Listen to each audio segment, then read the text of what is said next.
بسم اللہ الرحمن الرحیم اللہم صل علی محمد وعلی آل محمد کما صلیت علی ابراہیم وعلی آل ابراہیم انک حمید مجید اللہم بارک علی محمد وعلی آل محمد کما بارکت علی ابراہیم وعلی آل ابراہیم انک حمید مجید۔ بسم اللہ الرحمن الرحیم۔ السلام علیکم ورحمۃ اللہ وبرکاتہ۔ حضرت حذیفہ رضی اللہ تعالی عنہ کی جاسوسی کا واقعہ۔ حضرت حذیفہ بن یمان رضی اللہ تعالی عنہ سے ایک شخص نے جو کوفے کے رہنے والے تھے کہا کہ اے ابو عبداللہ، تم بڑے خوش نصیب ہو کہ تم نے اللہ کے رسول صلی اللہ علیہ وآلہ وسلم کو دیکھا اور آپ کی مجلس میں بیٹھے تھے، بتاؤ تم کیا کرتے تھے؟ حضرت حذیفہ رضی اللہ تعالی عنہ نے فرمایا، واللہ ہم جان نثاریاں کرتے تھے۔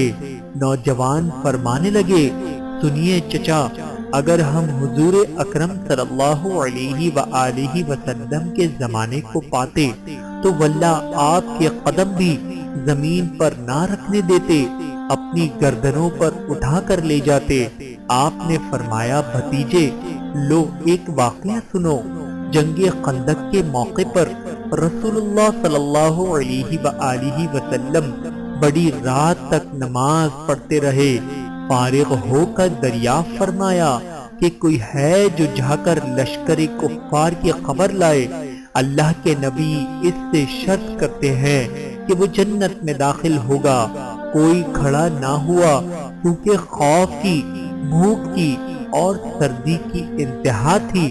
پھر آپ دیر تک نماز پڑھتے رہے، پھر فرمایا کہ ہے کوئی جو جا کر یہ خبر لا دے کہ مخالفین نے کیا کیا ہے۔ اللہ کے رسول صلی اللہ علیہ وآلہ وسلم اسے مطمئن کرتے ہیں کہ وہ ضرور واپس آئے گا، اور میری دعا ہے کہ اللہ تعالیٰ اسے جنت میں رفیق کرے۔ اب کے بھی کوئی کھڑا نہ ہوا، اور کھڑا ہوتا کیسے؟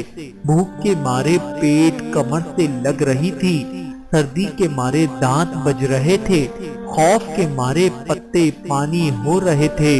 بالآخر میرا نام لے کر رسول اللہ صلی اللہ علیہ وآلہ وسلم نے آواز دی، اب تو کھڑے ہوئے بغیر چارہ نہ تھا۔ فرمانے لگے، حذیفہ تو جا اور دیکھ کے وہ اس وقت کیا کر رہے ہیں، دیکھ جب تک میرے پاس واپس نہ پہنچ جائے کوئی نیا کام نہ کرنا۔ میں نے بہت خوب کہہ کر اپنی راہ لی اور جرت کر کے مشرکوں میں گھس گیا۔ وہاں جا کر عجیب حال دیکھا کہ دکھائی نہ دینے والے اللہ کے لشکر اپنا کام پھرتی سے کر رہے ہیں۔ چولہوں پر سے دیگیں ہوا نے الٹ دی ہیں، خیموں کی چوبیں اکھڑ گئی ہیں، آگ جلا نہیں سکتے، کوئی چیز اپنے ٹھکانے نہیں رہی۔ اسی وقت ابو سفیان کھڑا ہوا اور بآواز بلند منادی کی کہ اے قریشیوں، اپنے اپنے ساتھیوں سے ہوشیار ہو جاؤ، اپنے ساتھی کو دیکھ بھال لو، ایسا نہ ہو کہ کوئی غیر کھڑا ہو۔ میں نے یہ سنتے ہی میرے پاس جو ایک قریشی جوان تھا اس کا ہاتھ پکڑ لیا اور اس سے پوچھا، تو کون ہے؟ اس نے کہا، میں فلاں بن فلاں ہوں۔ میں نے کہا کہ اب ہوشیار رہنا۔ پھر ابو سفیان نے کہا، قریشیوں اللہ گواہ ہے، ہم اس وقت کسی ٹھہرنے کی جگہ پر نہیں ہیں، ہمارے مویشی، ہمارے اونٹ ہلاک ہو رہے ہیں۔ بنو قریظہ نے ہم سے وعدہ خلافی کی، اس نے ہمیں بڑی تکلیف پہنچائی، پھر اس ہوا نے ہمیں پریشان کر رکھا ہے، ہم پکا کر کھا نہیں سکتے، آگ تک جلا نہیں سکتے، خیمے ٹھہر نہیں سکتے۔ میں تو تنگ آ گیا ہوں اور میں نے تو ارادہ کر لیا ہے کہ واپس ہو جاؤں، بس میں تم سب کو حکم دیتا ہوں کہ واپس چلو۔ اتنا کہتے ہی اپنے اونٹ پر جو زانوں بندھا ہوا بیٹھا تھا چڑھ گیا اور اسے مارا، وہ 3 پاؤں سے ہی کھڑا ہو گیا۔ پھر اس کا پاؤں کھولا۔ اس وقت ایسا اچھا موقع تھا کہ اگر میں چاہتا ایک تیر میں ہی ابو سفیان کا کام تمام کر دیتا، لیکن رسول اللہ صلی اللہ علیہ وآلہ وسلم نے مجھ سے فرما دیا تھا کہ کوئی نیا کام نہ کرنا، اس لیے میں نے اپنے دل کو روک لیا۔ اب میں واپس لوٹا اور اپنے لشکر میں آ گیا۔ جب میں پہنچا ہوں تو میں نے دیکھا کہ رسول اللہ صلی اللہ علیہ وآلہ وسلم ایک چادر کو لپیٹے ہوئے جو آپ کی کسی بیوی صاحبہ کی تھی، نماز میں مشغول ہیں۔ آپ نے مجھے دیکھ کر اپنے دونوں پیروں کے درمیان بٹھا لیا اور چادر مجھے بھی اڑا دی، پھر رکوع و سجدہ کیا اور میں وہیں چادر اوڑے بیٹھا رہا۔ جب آپ فارغ ہوئے تو میں نے سارا واقعہ بیان کیا۔ قریشیوں کے واپس لوٹ جانے کی خبر جب قبیلہ غفلان کو پہنچی تو انہوں نے بھی سامان باندھا اور واپس لوٹ گئے، اور روایت میں ہے کہ حضرت حذیفہ فرماتے ہیں جب میں چلا تو باوجود کڑاکے کی سخت سردی کے قسم اللہ کی مجھے یہ معلوم ہوتا تھا کہ گویا میں کسی گرم حمام میں ہوں۔ اس میں یہ بھی ہے کہ جب میں لشکر کفار میں پہنچا ہوں اس وقت ابو سفیان آگ سلگائے ہوئے تاپ رہا تھا۔ میں نے اسے دیکھ کر پہچان کر اپنا کمان چڑھا لیا اور چاہتا ہی تھا کہ چلا دوں، اور وہ بالکل زد میں تھا۔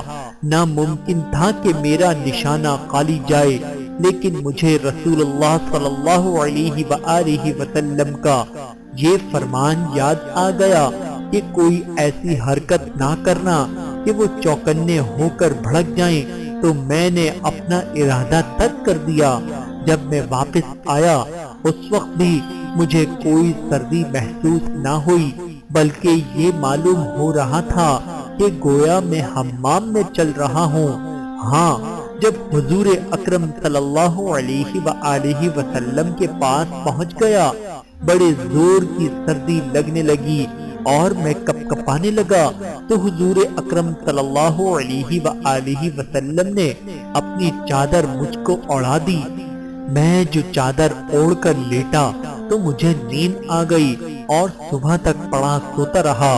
صبح خود رسول اللہ صلی اللہ علیہ وآلہ وسلم نے مجھے یہ کہہ کر جگایا، اے سونے والے بیدار ہو جا۔